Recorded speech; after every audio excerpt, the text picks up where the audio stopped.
Welcome back to What Arty Noobs. This is the Excelsior. It's the Tier 5 British Premium Heavy Tank. It's located on the eastbourne of Airfield, and this one is under the command of spaceweasal. And yes, you may have heard that name before because... oh, we've got no sound. We'll have to restart again, but I'll do it rather quickly. Okay, this time we will have sound and game started. The spaceweasal is the alternate name to Andromeda because, of course, he's got more than one account. In fact, I think the account used to belong to either one of his sons or somebody he's related to, so it's now an alternate account that he uses. Nothing wrong with using an alternate account. I have quite a few myself, as you've seen when you've seen multiple battles under different names by me. Of course, Wargaming likes it because, of course, a lot of players will then buy multiple tanks for multiple accounts, so they have the same tanks on each account. Well, the Excelsior, designed because the Churchill tanks failed on the Dieppe raid. Yes, a lot of Churchills were lost on that raid, and in fact a lot of good troops were lost, in fact mostly Canadian troops as well. It was a bit of a disaster, but because it was a disaster, they actually had a success with D-Day. I often think that if they hadn't learned from what went wrong on Dieppe, then they would never have had the good result they did with D-Day. Because, yeah, they probably would have had loads of problems. Well, he's now been seen by the enemy, and he's being shot in the rear by an M5 Stuart as he's moving. But the good news is that the rear end of an Excelsior is almost as tough as the front end, and most of the shells from the Stuart are bouncing off the rear. A couple of rounds did go in through the sides, or did hit the sides, and now he's got to deal with a Hetzer. Now he's got a 75mm gun, capable of 110 alpha, and he can easily punch through the front of a Hetzer. Even with standard ammunition, he can penetrate 91mm of armour. One more shot and the Hetzer's dead. Oh no, he didn't get the pen there. He's auto-aiming onto the guy, and he's not getting it. In fact, now he's got even more problems because he's got a Panzer IV Hydrostat behind him and the Hetzer in front of him, so he's getting shot both angles. And he is being penned as well because the enemy's using APCR, and he takes out the Hetzer. Now that was enemy Panzer 3J that went up there.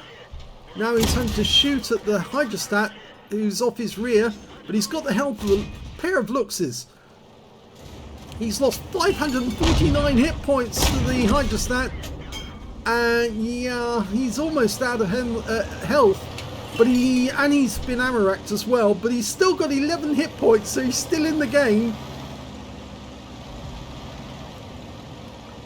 Yes, he'll have to fix that ammo rack first thing he can, because it's now increased his reload time to 7.51 seconds. His standard reload would have been 3.64, and I think he had it down to something like 3 seconds or just 2 and a bit. And that M5 Stuart's still trying to penetrate him, but because he's low on hit points now, he can't afford to let any shots pen at all. So he's having to kind of back his way into the cap area to avoid the M5 getting a shot. In fact, the enemy is firing, but they're just hitting space now. They're hitting the buildings. They're not doing any damage to him. He's now capping. Most of the enemy are over in the heavy tank lane area, and they're not really concerned about what's going on over here, which is kind of weird. They're trying to get past an M10 RBFM. Some of their guys have turned round and are now confronted by the Lux, the pair of Lux, who've actually come to try and block them getting back to the cap area. The enemy does have a Stug 4 and a Panzer 38 or 83 is it 83? 38, sorry, Nordart, which is up in the north of the airstrip.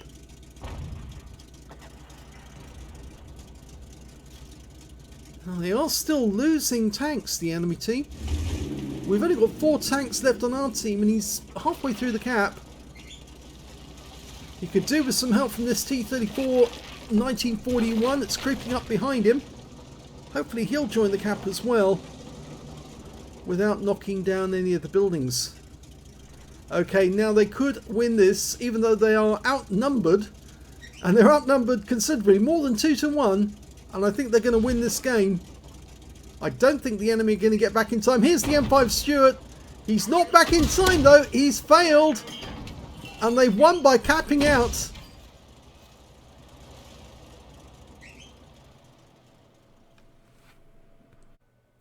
Here's the end of battle results, and it was the third class tanker for spaceweasal in the Excelsior. He managed to get a sharpshooter for getting at least 10 or more consecutive shots on the enemy, a duelist for taking down 2 tanks who damaged him, a hand of God for surviving the battle hammer, received damage from 4 different enemy tanks, and he got a few other medals as well. He got a Spartan medal because he survived a ricochet or non-penetrating shot. In fact, I think you could say that last shot from the M5 Stuart right at the last second when he was trying to get the reset, that counts as a surviving a ricochet or non-penetrating. He got a cool headed for surviving at least 10 or more ricochets from the enemy, non-penetrating shots. And he managed to get an Invader medal because he got at least 80 capture points in the process of capping out. His win rate from the battle was 1,995. Let's have a look at team score. Didn't get the highest damage in this game. No, that went to the Excelsior on the enemy team. Picked up a high caliber for 2,476 hit points of damage. But he forgot the most important thing of all. Never leave your cap in the hands of the enemy. If there happens to be somebody capping, you have to return and reset. If you don't, the enemy will win. The second highest damage in the game actually went to the Looks, or one of them, who didn't survive. They did a great job in trying to hold up the enemy. He got 1,230 hit points of damage, and the third highest damage was one of the enemy tanks again, the KV-1, who got a steel wall for 1,223 hit points. We can see that spaceweasal only got 701 out of that one. When it came to kills, it was the Excelsior and the KV-1 who both got 4 kills apiece. 2 kills went to the Looks and also to spaceweasal and also to the VK3001H on the enemy team. And the rest got either 1 kill or nothing. And when it came to base XP, it was the Panzer IV who did the best with 803. He didn't survive the game, but he did hold up the enemy tanks for some time. And we got spaceweasal with 689. Followed by, oh, actually, it was slightly more than this. Actually, I've got that wrong because it was the enemy Excelsior who got the most XP, even though he was on the losing team. He got 974. Then it's the Panzer IV. Then it's spaceweasal with 689. So yes, I got that all the way around the other way, but I didn't expect that the enemy heavy tank would actually score not only a high caliber, but get the most XP and then lose the game.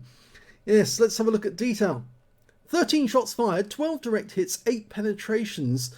He was having difficulty trying to penetrate that Hetzer, and that's why he was sitting there for so long trying to punch his way through with standard ammo. I know I do complain sometimes about him using premium ammo, but there are times when you do need to do it, and the Hetzer is one of those times, I'm afraid, because it does have very well angled front plate. Even though it's fairly thin, it is well angled enough that it will bounce rounds, and so you need the APCR, or you need to aim the shots at a weak spot to actually get the shell through.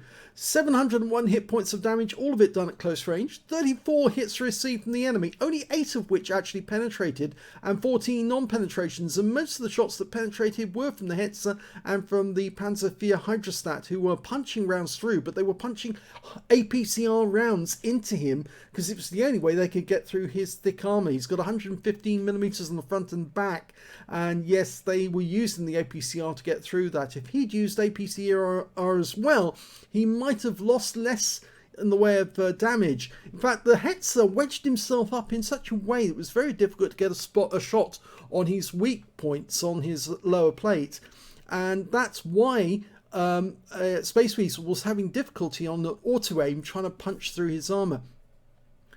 So 14 non-penetrations as well. Most of those are the shots from the M5 Stuart. 13 hits received by way of splash damage. Again, those were the HE rounds that were being fired at him by the Stuart and others. 460 hit points of damage blocked by armour. 2 enemy vehicles spotted. 3 enemy vehicles damaged. 2 killed and 66 hit points of damage assistance. He got 84 capture points whilst he was in the cap.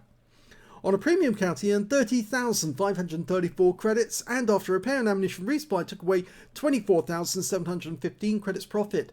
25 bonds for mission completion, 1033 XP times 4 for the first victory, 414 from premium account, for this being a premium vehicle rather, and took away 4,548 experience points altogether.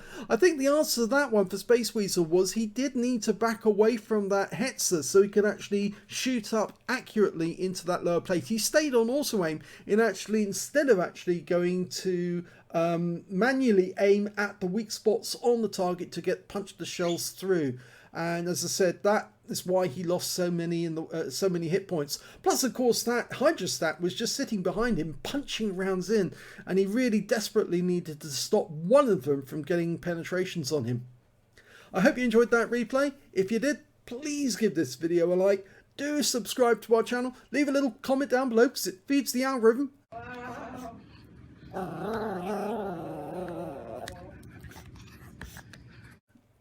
And thank you for watching.